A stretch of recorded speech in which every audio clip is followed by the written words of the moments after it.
Todos e muito obrigada pela vossa presença. Agradeço também a disponibilidade da senhora reitora para estar aqui hoje, da professora Luísa Leal Faria e da professora Alexandra Lopes para estarmos aqui a moderar um debate sobre cultura no plural. Este debate tem como objetivo dar início também às celebrações da Universidade Católica Editora, agora o UCP Editora, para a comemoração dos 25 anos de existência desta nossa editora, e é com muita alegria e muito orgulho que vejo aqui tantos dos nossos autores, que no fundo são a base da nossa existência. De outra forma não faria sentido se não celebrarmos todos em conjunto. A seguir ao debate, estão todos convidados para irmos até ao nosso pavilhão. Temos lá um bolinho para celebrar e um brinde para fazer e uma surpresa para cada um de vós. Está bem? Muito obrigada e vou passar então a palavra à nossa moderadora, a professora Alexandra Lopes. Muito obrigada.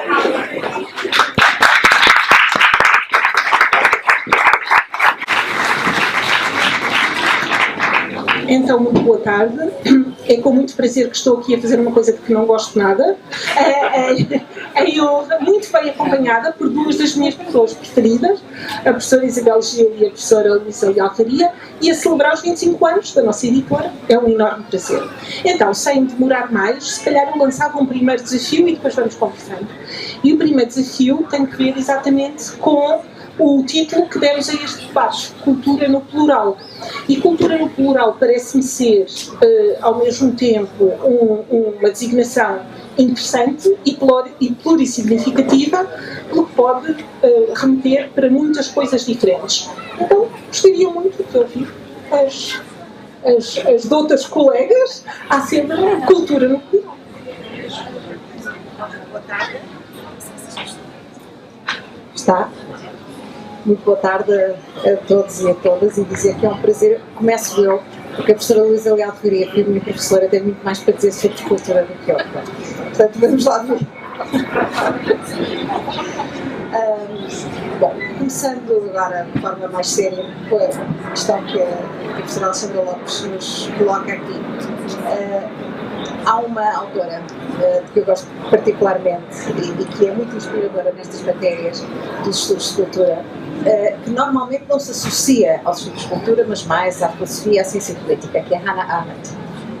Hannah Arendt, numa das suas obras magistrais, As Origens do Totalitarismo, fala também sobre cultura.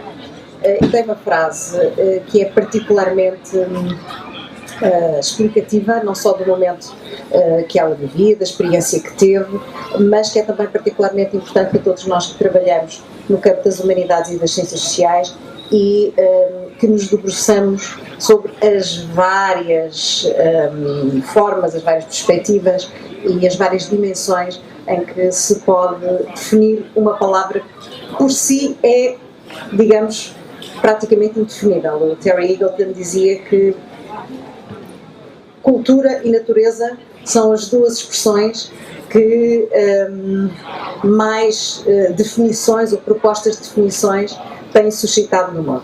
Bom, a Hannah Arendt dizia simplesmente isto, que quando falamos de cultura, que a expressão deve ser necessariamente grafada no plural, porque falar de cultura é falar justamente da forma como se entende a nossa posição no mundo e que essa posição decorre da forma como nos relacionamos com muitas outras culturas. Portanto, falar de cultura é sempre falar de uma relação de diálogo, não de enclausuramento, mas de abertura, de enorme curiosidade ao mundo e de uma experiência, um sentimento que parte, ao contrário daquilo que muitas vezes algum discurso menos académico reflete, que é um sentido absoluto de enriquecimento.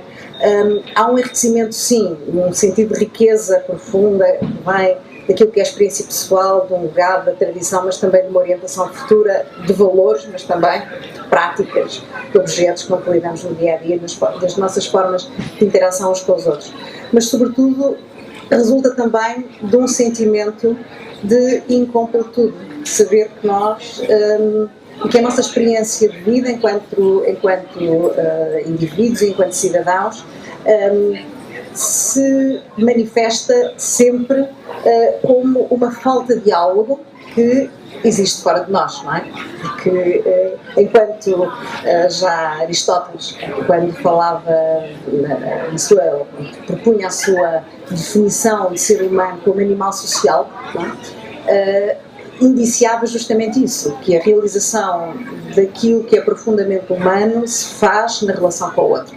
E isso implica-se sempre um sentimento que é algo que nos falta. E isso que nos falta é-nos transmitido nas interações com aqueles que têm as mesmas experiências que nós e com os que têm experiências diferentes. E é nessa experiência da diferença e da diversidade que as culturas, que a cultura, que é sempre culturas, se manifestam. Posso fazer uma provocação?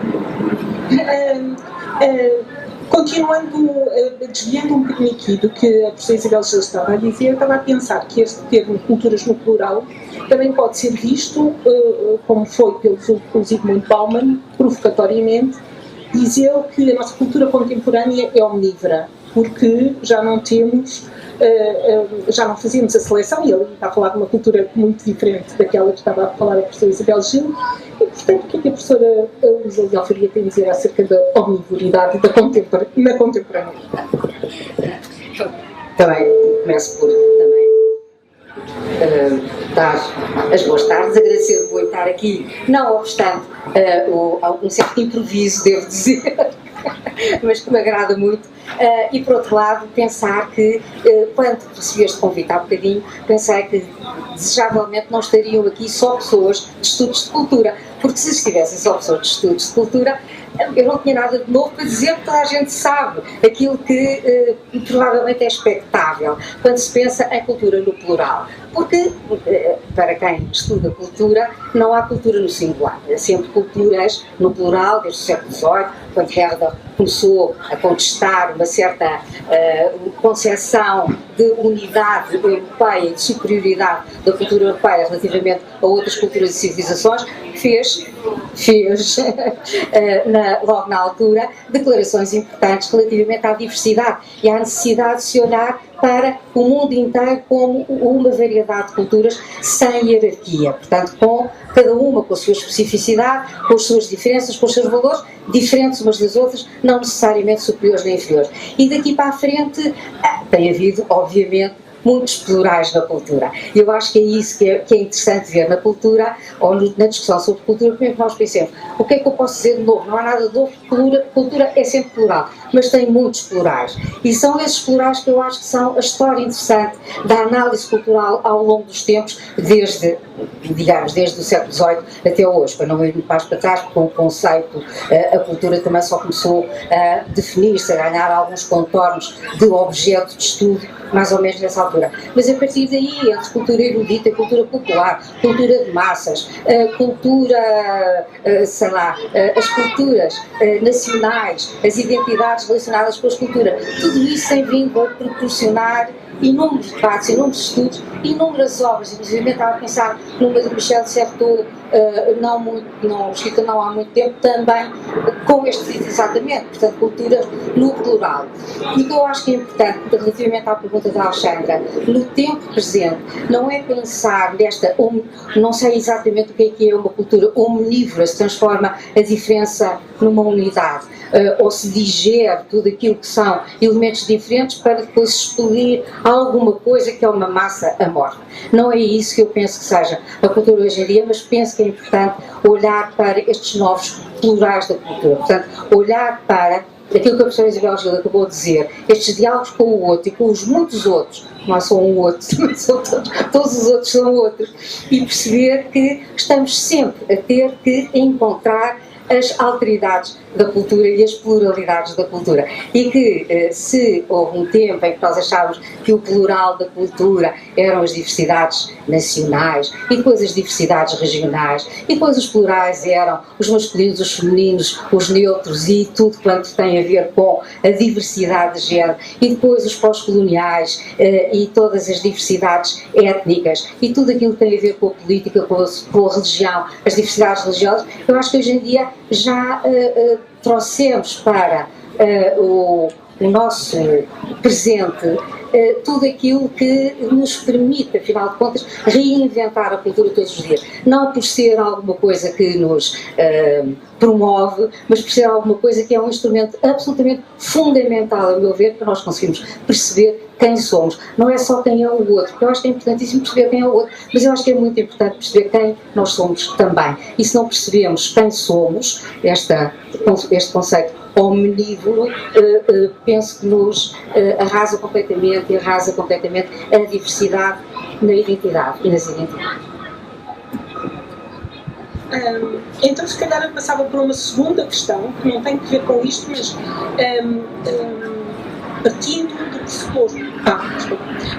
do pressuposto que temos aqui a professora Isabel Gil, que também é reitora da Universidade Católica, e da realidade, e a professora Luísa, que foi também vice-reitora da Universidade Católica, queria perguntar como é que se vive, como é que se cultiva a ideia e a experiência de uma cultura plural numa universidade. Essa pergunta agora já começa a ser mais provocatória.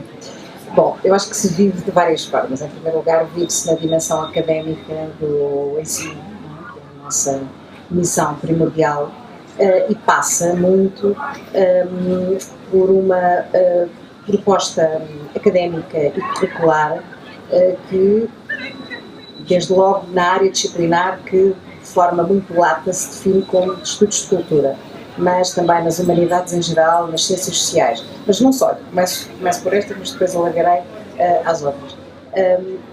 Integrar perspectivas de análise da realidade que não passem apenas e justamente por aquilo que é a nossa experiência histórica, concreta, geográfica, cultural, com o legado que temos e com a visão que temos do mundo.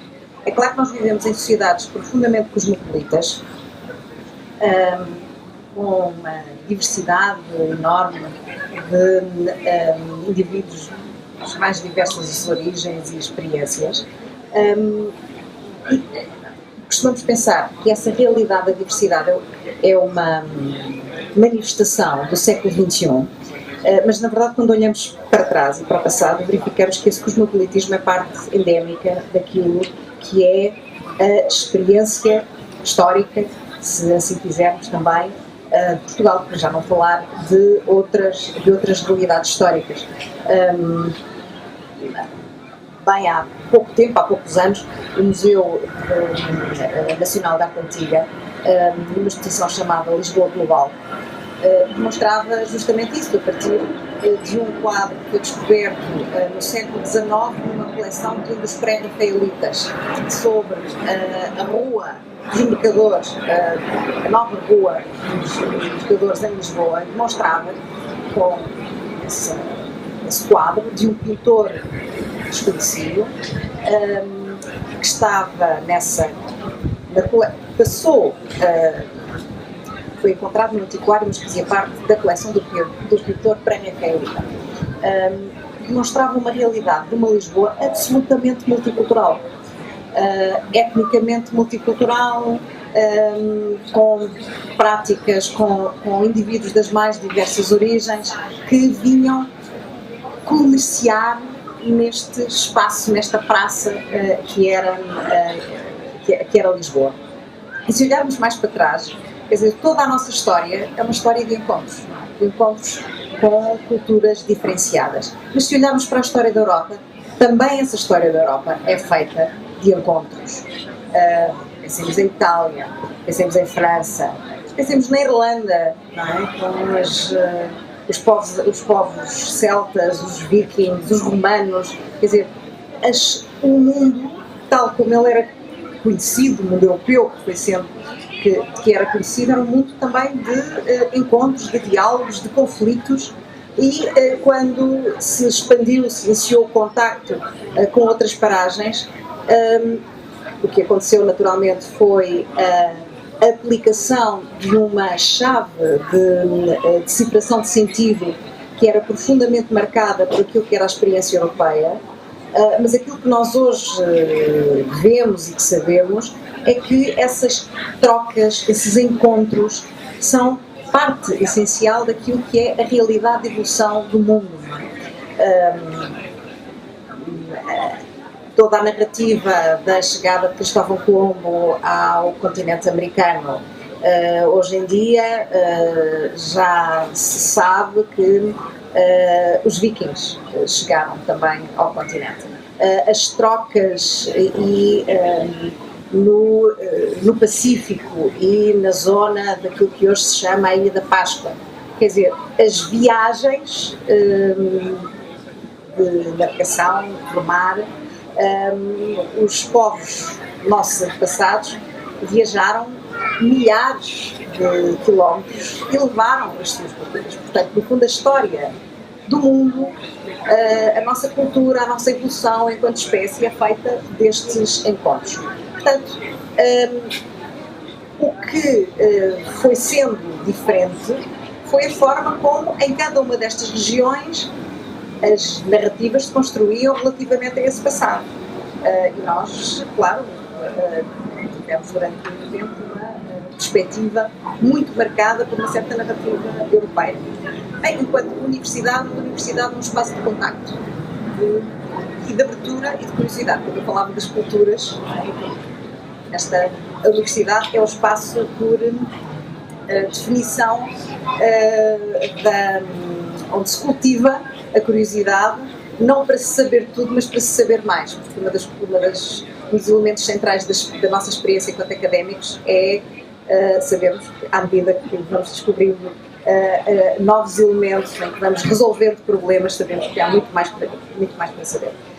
Portanto, somos, digamos, o espaço ideal para construir essa abertura, para trazer essas diferentes perspectivas. Portanto, dizia eu desde logo no aspecto curricular, dentro destas áreas que referenciei. Mas também é particularmente importante que áreas mais vocacionadas para aquilo que é a formação profissional, que vai desde o direito à medicina e à gestão, também tenham esta abertura transdisciplinar a integrar nos seus quadros de saberes conteúdos que não estão diretamente relacionados com aquilo que é a experiência técnica profissional, mas com esta abertura ao mundo. Por outro lado, a universidade é cada vez mais um espaço para estudantes das mais diversas origens. E, portanto, o que lança um desafio e uma oportunidade de nos conhecermos melhor, mas também de podermos integrar novas perspectivas na forma como nos relacionamos com o mundo. Porque a universidade é justamente, o Papa Francisco fala muito na questão dos novos protagonistas. Acho que é fundamental termos abertura a ouvir estas diferenças e dialogar com elas, com aquilo que são os valores matriciais da nossa experiência e da nossa visão humanista do mundo, que assenta na defesa da dignidade das pessoas, independentemente das origens das coisas. Também o mesmo.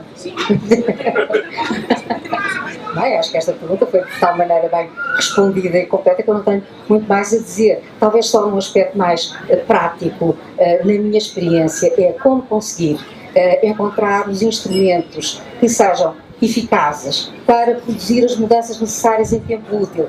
Não sei se me faço explicar, quer dizer, a universidade tem que ser uma instituição que muda lentamente. Não se podem fazer mudanças muito rápidas. Uma das coisas, por exemplo, que eu senti como uma intromissão quase, como é que eu te explicar, escandalosa na vida da Universidade Católica, foi a necessidade de ter que obedecer a algumas diretrizes do Estado. Eu tinha estado sempre no Estado e achava normal, apesar de tudo, que as universidades do Estado obedecessem a uma cultura do Estado. Na Universidade Católica achava que a Universidade tinha que ter e podia ter um perfil diferente, mais autónomo e menos dependente dessas diretrizes. Mas, de qualquer maneira, como a Universidade precisa de ser reconhecida através dos mesmos instrumentos que reconhecem a qualidade das outras universidades, era impossível ficar fora desse sistema, desse modelo. E isso faz com que todas as mudanças sejam muito lentas. Todos os que aqui estão são da universidade sabem o que é que custa mudar o conteúdo de um curso, o que é que custa mudar uma estrutura curricular, o que é que custa criar um curso. São anos e anos e anos. Portanto, a certa altura, aquilo que o que eu acho que é um bocadinho complicado é conseguir equilibrar as diferentes velocidades a que individualmente e em grupo se trabalha, e a vontade de mudar, quando é necessário mudar, porque muita coisa que não é preciso mudar, está muito bem e que não vale a pena mexer. Como diz o outro, a equipa ganhadora não se mexe. E eu também concordo com isso. Mas é necessário mudar muitas coisas sempre, porque como vimos há bocadinho, a cultura plural, e a cultura no plural é imparável, está sempre a mudar. E isso é que eu penso que requer, então, verdadeiros artistas na reitoria. Eu estou a ver aqui várias pessoas que estão na reitoria, com a professora Isabel Gil à frente, eu acho que isto é uma obra de arte. É tentar encontrar e saber encontrar as sensibilidades, os momentos próprios em que os assuntos podem ser trazidos à discussão. Porque há assuntos que toda a gente sabe que é preciso trabalhar e não é oportuno em determinado momento, porque não é mesmo, quer dizer, não, o resultado poderia ser catastrófico em vez de ser positivo. E é essa sensibilidade que eu acho que é muito, muito importante, e é preciso viver numa instituição que tem ela própria uma identidade. O professor Manuel Braga da Cruz disse muitas vezes que achava que as universidades do Estado, cada uma delas não tinha identidade, porque eram de facto universidades grandes e universidades que, sendo do Estado, não se identificavam com o Estado. As universidades têm que ser sempre um bocadinho do contra. Eu acho que é um bom sinal que as universidades estejam permanentemente a comentar e criticar o mundo em que vivem. Na Universidade Católica há outra coisa, que é, eu acho, um clima de um certo esprit de corps, que significa que se veste a camisola da universidade. Eu estava aqui a olhar para a doutora Anabela Cruz, para a Universidade Católica Editora, para as t-shirts da Universidade Católica Editora. Quer dizer, isto é vestir a camisola, de facto. Trazer os livros da Universidade Católica à Feira do Livro todos os anos, desde, eu não me lembro qual foi o primeiro ano, mas lembro que foi uma aventura. E uma aventura, lá está, que foi sentir o sinal. Naquela altura, a Feira do Livro, nesse ano, estava em vias de acabar. Havia uma grande dificuldade entre os diferentes promotores relacionados com, no fundo, a tutela do mercado livreiro daquela altura. E a feira estava assim claudicante. Nós apostámos e todos estes expositores apostaram e ganharam. Isto são, acho eu, os diferentes momentos que, relativamente à criação de novos cursos, relativamente à criação de linhas de debate, linhas de diálogo, penso que é preciso, de facto, estar sempre muito atento, muito em cima do acontecimento.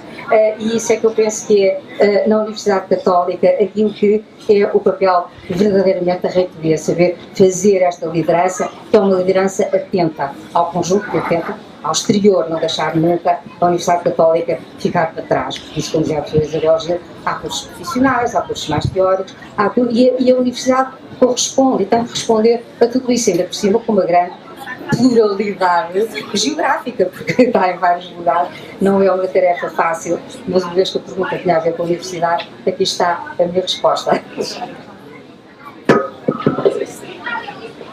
Eu não sei se teríamos muito mais tempo, mas há ainda um tópico que eu gostaria de referir e que tem a ver com a universidade. E que tem a ver precisamente com a abertura da universidade a outras linguagens, a outras culturas e a outras linguagens, e nomeadamente a aspectos da arte como saber, com a inclusão da cultura católica, com a galeria, com a editora e, portanto, não ser uma universidade, se calhar todos que estamos aqui sabemos isso, mas não sei se está aqui alguém que não seja da Universidade Católica. A atividade da Universidade Católica é mais, ainda mais, do que apenas entre muitas aspas, lecionação. E, portanto, gostaria também de vos ouvir acerca dessas novas linguagens e saberes que são também formas de cultura e que a Universidade privilegia. Muito obrigada por esta questão, uma forma de poder falar, em primeiro lugar, de agradecer aqui a trupe de artistas que representam, de facto, o espírito de inovação. Os meus colegas certamente se revêem nisso. Mas ter a oportunidade de falar um bocadinho da Iniciativa Cultura Católica, que congrega justamente esta visão de que a Universidade ensina a investigação, mas é muito mais do que isso. É um espaço onde, e sobretudo olhando para aquilo que é a realidade das linguagens artísticas, coloca também o cultivo da arte no centro da sua atividade. E o cultivo da arte para permitir um contacto com linguagens que trazem uma forma de conhecimento e de decifração do mundo diferente daquela que é transmitida através da linguagem textual ou das linguagens científicas, como a matemática. Portanto, não é nem quantificada, nem é verbalizada, não é? Dizia sempre que nós temos um problema com a forma como nos relacionamos uns com os outros e com o mundo, é porque a forma como nós criamos sentido tem necessariamente de passar pelo que ele chamava o gargalo da significação, que era a palavra, não é? Portanto, que obrigava era uma espécie de forma de afunilar, de limitação do sentido, portanto, esta grelha que a linguagem é, que era uma forma de afunilar o sentido. Ora, as linguagens artísticas, desde a música à pintura, à escultura, expandem as possibilidades de conhecimento e conseguem transmitir inclusivamente naquilo que são os hiatos da significação, aquilo que nem as linguagens quantitativas nem a linguagem verbal conseguem produzir e conseguem fazê-lo de uma forma, porventura, antecipando ou dando visibilidade a realidades que são obscuras ou que estão menos presentes, trazendo novas perspectivas, chamando a atenção, e recordo de uma extraordinária conferência há alguns anos atrás, sobre um pintor italiano, Lucio Fontana, que é aquele pintor que recorda a tela, não é? Portanto, minimalista, tem várias outras coisas, mas ele tem este gesto de cortar a tela ou de criar furos na tela. O que é que aquilo significa? Ora, era uma conferência na Faculdade de Teologia sobre transcendência do cardeal Gianfranco Ravasi. Ele dizia, Lucio Fontana, que é um autor que se manifesta como ateu, demonstra através da sua arte a procura de uma abertura à transcendência, que se manifesta de uma forma diferente daquilo que é a linguagem teológica tradicional, mas eu encontro aqui também uma busca de espiritualidade. E, de facto, as obras de Fontana são belíssimas, podem significar nada para quem não tem um contacto comum ou habitual com a arte e com a arte contemporânea, mas são uma forma verdadeira de intervenção no mundo. Eu acho que isso é que é importante também para nós, enquanto universidade, podermos dar a possibilidade aos nossos estudantes, à nossa comunidade, de compreenderem, de se aproximarem destas linguagens diferentes e de as poderem integrar naquilo que é a sua formação, não é? Nós não nos limitamos, a universidade não é uma escola profissional, é um espaço de formação que passa bem além daquilo que é a dimensão estreita e limitada do currículo. Muito obrigada. Não sei se quer dizer alguma coisa a este propósito. Então, posso fazer só uma última pergunta ou não? Que é uma pergunta muito mais redutora do que esta que eu fiz agora e que tem que ver com uma crónica que o José Pacheco Pereira escreveu em 2020 e a crónica chama-se O Recuo da Cultura das Humanidades e a Democracia. E, portanto, nos últimos 3 minutos, aquilo que eu lhes proponho à discussão é um tema pequeno, que é o tema da redução do interesse nas humanidades e se isso representa uma ameaça à democracia, como o Pacheco Pereira defende. Ai, Alexandra, de facto é uma pergunta de algibeira. Eu acho que sim. Quer dizer, nem sei como começar a responder.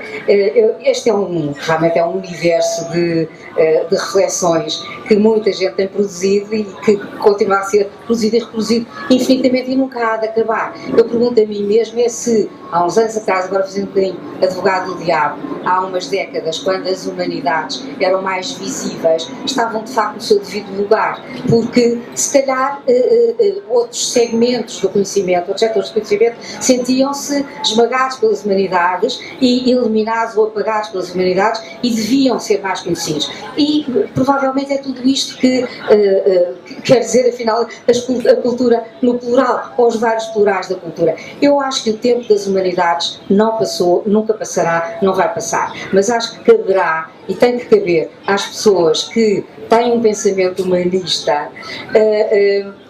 ostentarem a bandeira das humanidades e defenderem e falarem no assunto. E penso que se calhar não se fala o suficiente.